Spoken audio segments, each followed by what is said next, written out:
Tim SAR gabungan melakukan upaya penyelaman mencari korban yang diduga masih terjebak di dalam kapal. Dalam penyelaman tersebut, tim SAR berhasil menemukan 2 jasad yang terjebak dalam kamar mesin kapal pada Jumat 6 Februari 2026. Satu jasad berhasil dievakuasi keluar dari dalam kapal, selanjutnya dibawa menggunakan speedboat milik Basarnas menuju kota Dobo.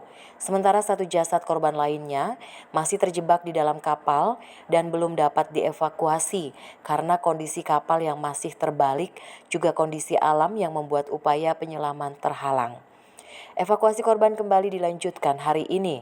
Sementara satu jasad korban lain ditemukan warga terdampar di perairan Jerwatu, Kecamatan Aru Utara.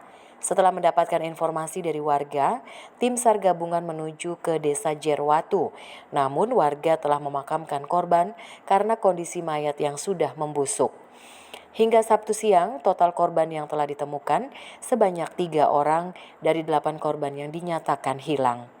Dari Dobo Kepulauan Aru, kontributor TVRI Agus Labetubun melaporkan.